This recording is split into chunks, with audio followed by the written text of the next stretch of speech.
The power of a great outfit is impossible to overstate, and in the fashion world, designers say that dressing well is a form of good manners. Welcome to the Groundbreaker podcast series powered by Take 6 Africa. I'm Nancy Nalima, and today on the show, I'll be speaking to Lorna Abonji, who's the CEO and founder of Miyamara Creations. Welcome. Thank you. And I have a feeling Miyamara has been Swahilified. I feel like in the correct accent, what is it supposed to be? Miyamara. Miyamara. Miyamara. Okay, I get it. What does it mean? It means give me mine in Luo. Give me mine. Yes. That's quite the name you have there. Yes. The genesis of it all. Where did Miyamara begin? The company or the name? Maybe. The company, I can just say Miyamara is more, it's my personal journey, because you realize that when you are giving your story about why fashion, it's because I was that awkward tall girl in class with fluctuating weight who never used to get anything that fits. So for me, I always just dreamt of being able to get clothes that will be able to fit me. I started by doing small crafts, because my mom is from that generation where sewing, cooking, taking care of the home was part of the curriculum. Even if you, like, she was a trained nurse, right, but they knew how to do all these skills. So there was a sewing machine in the house. So me stealing her sewing supplies, blah blah, making things, that was something I did.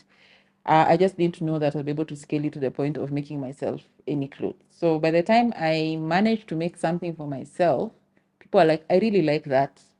I would want something like that. And that is how the genesis of this journey came, in terms of being able to take sketches, things you draw, into being able to actually make something functional. Of course, my idea of fashion when I was young was very delusional, because when you're a child, it's so glamorous and you just think it's just going to, it's magic. And then to the time when The Bold and the Beautiful was so popular, so you're just thinking that's fashion. People always just make money, people just like what you make and everything like that. Yeah, the reality is very, very different.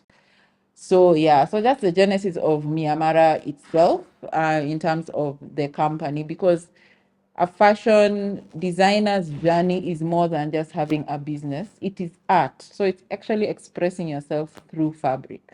Right. So that journey always changes even as time goes on. Right. Yeah. And for Miyamara Creations, what exactly does it offer customers, clients? For Miyamara, I am a very big, because of my issues with clothing, I'm a very big, I push a lot of create your own style.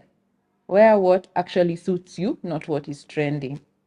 Because when I was younger, it used to be like, everyone is wearing flared jeans, so everyone wears flared jeans and all. I think right now people are a bit more individualistic with their style. Right. But before, there was a lot of push, especially because hip hop culture was really coming up. So if everyone was wearing a certain brand, I don't know if I'm allowed to say brands here, but a certain brand from the US, the days of Kina Tupac and all that, there was a lot of wearing brand names. So people just used to wear what was trending. So for me, Miyamara deals with clothes mostly for women, because as being the number one customer of Miyamara myself, um, most of our clients are women. So we deal with women's clothes, mostly dresses, tops, skirts, and I also recently got into making corsets. Okay. Yeah. So is it ready to wear? Is it avant-garde? Majority of my clients are made to measure. Made to measure means they come and have it custom made to fit them. But I do have a few ready to wear pieces, but my ready to wear pieces are limited edition, so that Kenyans also don't like uniform. If they find too many of the same thing out there, Right. they probably will not buy it, especially because I work with a lot of color and print. Yeah, so maybe plain fabrics can work, but with the kind of fabric I use, it makes more sense to make limited edition pieces. The avant-garde creative stuff happens when I'm doing a competition, or if I really want to, if I do a fashion show, or I want to do something that will blow up on social media, then I'll do one creative piece once in a while. But it's not something that I I have learned it doesn't really pay much to do the very creative pieces. Yeah. And for clients, so say that I have an event coming up and I want to contact Myanmar Creations for, just to follow up on what I want. So what kind of advice would you give me? The first question I always ask is what the event is. Second question is if you have fabric, because for some reason, every Kenyan woman has a fabric somewhere that they were gifted that they never used, that they want to show the person who gifted them that it's still there and I want to do something with it. Right. So, okay, most of my clients are very, yes, typical person who maybe they don't make clothes all the time. So most times they will approach you when there's an event. Most people will have things made if it is African. Right. If it is not African, there are few people, but not so many. Because I think when it's non-African, people feel like they can just go to a boutique and buy it. Yeah, depending on if you're the type of person who actually gets clothes easily at a boutique or not. Right. Yeah, so you'll find that because of that dynamic, a lot of people have their own fabric. Then another question I ask is, what are you comfortable wearing? Just because you've seen some fancy design on the internet doesn't necessarily mean it will suit you. Right. So what are you generally comfortable wearing? And then now we modify the design to suit what you already wear so that you actually wear it again. There's no point of making an off-shoulder dress and you don't wear off-shoulder because maybe you need to wear a bra all the time for bust support. So it doesn't make sense to do an off-shoulder and then you wear it once. Yeah. You'll find that most consultations are actually more emotional than they are about what to wear. Because some people might be in a space where they don't like their bodies. Right. Maybe they've gone through some change. Maybe they've had a baby. Maybe they added weight. Maybe they want to lose it. Or maybe some of them even have lost too much weight. They don't like their arms and all that. So it's a conversation also about how you see yourself, your self-esteem, where you're at and all that. Because in the end, it's also about being confident. It's not just about what you wear. It's also about being confident. What about for someone like me? Say today, I want an outfit made, and I come to Myanmar Creations. Tell me the steps. First, I'm assuming you're in the same room as me because you can reach me online. Okay. Just to say my contacts are I'm on all social media platforms and everything like that. Right. So most consultations actually start on WhatsApp. So I will ask some questions like, what occasion is it? Do you have fabric? Because I'm known more for African inspired clothes, basically African print. That's the time most Kenyans think to make something because I think they think Western clothes they can buy in a shop. African clothes are the ones that are made by somebody. Then from there, I ask what you're comfortable wearing because it doesn't make sense to make something that you will not wear again. What you're comfortable wearing, and then I will advise based on the fabric you have and what you want to wear and the occasion you're going for, the best thing that would work for you. So sometimes I will do multiple pieces so that you can be able to wear them in different occasions and look like you're wearing different outfits and match it with what you already have. Okay. Or it can just be a one-off piece that, that is flamboyant and you will wear and all that. Yeah. So it's one of the reasons why I even got into making corsets because I figured like now Christmas parties are about to come and everyone will be told, we want everyone to wear African, and then people just don't like African print. Right. So they just need something that will make whatever they already have in their wardrobe stand out. So that's why the conversation is important because you could be going to an occasion that needs African print and you don't like African print. Oh, so you could throw the corset on a top. Yeah, They could throw it on what you already have, and then you'd be like, that thing I usually wear when we're told to wear African print things. Then that leads me to pricing. How do you cost the different outfits for, say, dresses, pants, skirts? For me, I have a rate that I don't go below. If it goes higher, it depends on how much time I spend making it. Because you might want a dress, then suddenly you decide you want lace on it, or you want beads on it, or you want what? That's more manpower, more working hours for me. So there is a base amount, and then now it will compound depending on the details you want. But most of the time, people just do the basic amount. Because it's very rare that I get a client who just likes making clothes all the time.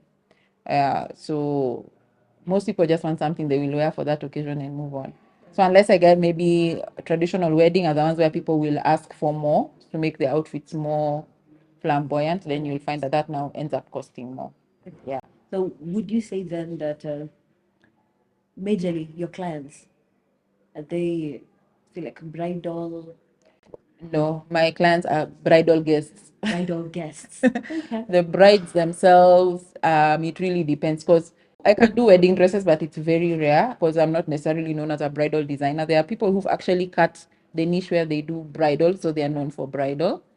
One of the reasons I don't like bridal is because I feel like it's very one-off-ish. So you make for someone and you don't see them again. Right. You know, there's that element. And then also it's a very emotional time. So some consultations, brides can take a very long time to make decisions because they will probably consult and check a lot of things. And it's not easy anyway to It's- decide on one thing. It's your big day. Yes. About the ideas And exploding. and from experience, it's not always just about the bride, it's also about their family. So there is a lot of opinions also during that time. So most of the time I don't really like doing it. The traditional ones are a bit easier, but it depends on also the tribe. Like example, Kikuyu, now that Rorashio has become a very popular thing, there's now a specific place where people get their Rorashio clothes, which is Karioko Market. That's just where everyone goes now. It's very rare for a Kikuyu bride to get it from someone who's not a Kikuyu. Okay. Yeah. But now also other tribes are starting to pick up with even Maasais. Maasai women beadwork. I can't do Maasai women beadwork the way they do beadwork. Okay.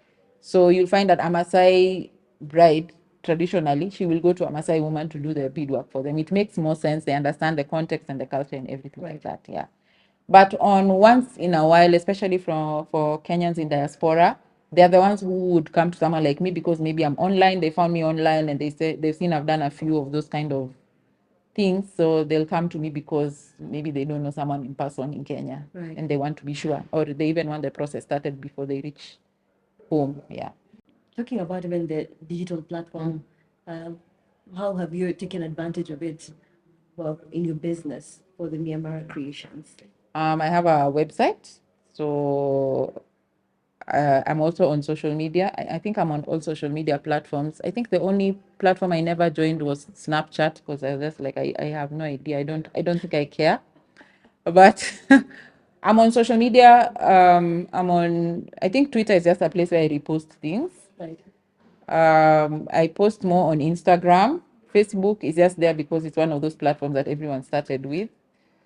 YouTube, I do more of educational content about the Kenyan fashion industry. I also have LinkedIn. I have a LinkedIn newsletter. I also do educational content. So if people who don't want to watch a whole video, they can read the newsletter. And I know you've talked about how when you started, you made an outfit for yourself, then people liked it. Yeah. But the other people who are also trying to get into that space of fashion. So, what would your advice be on how to create a market? For me, making clothes for myself has always worked. I've never stopped. Every new design I test on myself before I launch it to market because I need to know how it feels and looks. And because of also my body size, a lot more women relate with me. I'm not the skinny model type. I am, yeah, I have curves. I'm an African woman. So I always test things on myself. So for someone who's starting, you are a walking mannequin. When people see what you are wearing, they will ask you where you got it from. That happens to me a lot. So that's number one. Number two is make things for your loved ones. Sometimes it's the easiest way to start. Make things for your cousins, your sisters, your uncles, your mom, your dad, everything. And then come up with a marketing strategy for how you will be able to sell your things. You can start with something everyone needs. Could be a bag, or you don't have to make clothes only so that even if you want to get into fashion, fashion designers even sell perfumes and all sorts of things. You need something that will generate that income quickly that people don't mind spending on. Most of the time it ends up being a bag or something like that. Like many other businesses, talk about the challenges. You know, your business has been existing for more than 10 years. The challenges and maybe how you're dealing even with some of them right now? When I started, the biggest challenge was the negative attitude people had towards made in Kenya. Most people just thought Kenya means not good quality, and also, of course, pricing. People would complain about how much it costs and everything like that. I think the more we've moved forward, the more people appreciate it. I think the younger generation prefer having things custom made so much that they have ended up really supporting the fashion industry. And because also the Mtumba culture has also affected the fashion industry a lot. So because people are used to Mtumba is secondhand clothes. Let me not assume thrift clothes. So because of that, a lot of Kenyans' mindset is that your clothes should be the same price as thrift clothes, which is generally not fair. But what I like about what young people have done is that they're taking the thrift and upcycling them and then also reselling them to people. I think you just have to keep pivoting. Fashion is always about pivoting because it's not just locally that there are issues with the fashion market. COVID affected most fashion businesses around the world. Right. So you always have to pivot. You always have to figure out, okay, this is because fashion is so much about trends. You also have to figure out how to move with the trends without being affected so much. So you can find one year you're doing well, another year you're not doing well. Then maybe you had a business that was doing well for a long time. Something happens and then you don't. So you always have to pivot. Right now, you have to always think about how you're selling regionally and internationally. You can't just think about local market. Yeah. So you have to figure out how you're shipping, how much the shipping costs, what are the international trade regulations between Kenya and America. You don't think about those things when they're announced in the news, but they actually affect your business because even if you're not exporting, if we import a lot of our fabrics, yeah, that will also affect your bottom line. If taxes have been increased in imports, that means the fabrics are going to go up. That means your costs are going to go up. So you actually also have to pay attention to what's going on in the news. Right. And the fashion industry, we can even look at the global market. Yeah, it's big. It's making billions. Very many big brands, and even the fashion weeks in Paris, in New York.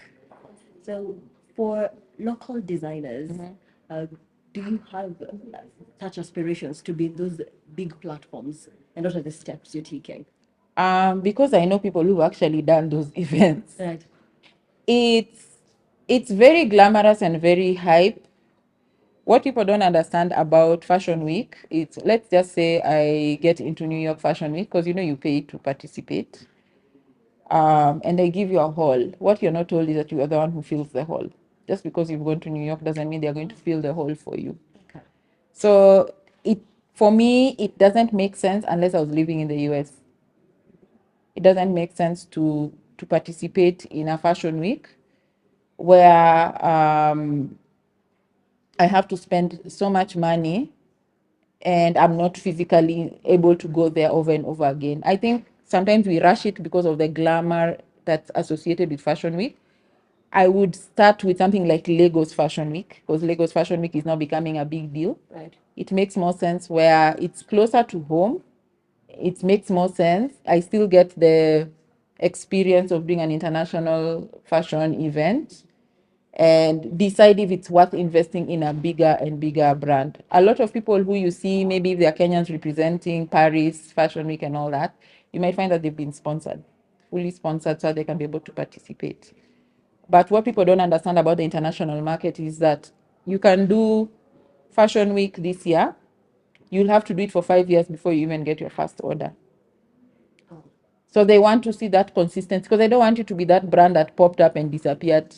They want to see that consistency. So when you're doing Fashion Week, I have to plan for 5 to 10 years to actually do such an event to make sure it's actually sustainable for my brand and it makes sense. It might not make sense. You don't have to do Fashion Week to be a success. The people who make the most money in fashion, believe it or not, they make that white shirt that everybody buys, those black trousers that everybody buys, the t-shirts, the socks, the people who mass produce things we are always buying, those are the people who actually make a lot of money in fashion. So then for a designer, then You need to be smart about the marketing. You need that to be you smart. choose. Yes, you need to be smart about marketing. You need to really understand who your customer is. It all goes back to who your customer is. Thank you so much for being part of the You're conversation. welcome. And that is Lorna Agonji, the CEO and founder of Myanmar Creations. Today on the show, we have been talking about fashion, all matters fashion, the business, what it really takes to start, and how sustainable it can be. I'm Nelson Alima. Thank you so much for tuning in for the Groundbreaker podcast series powered by Take 6 Africa.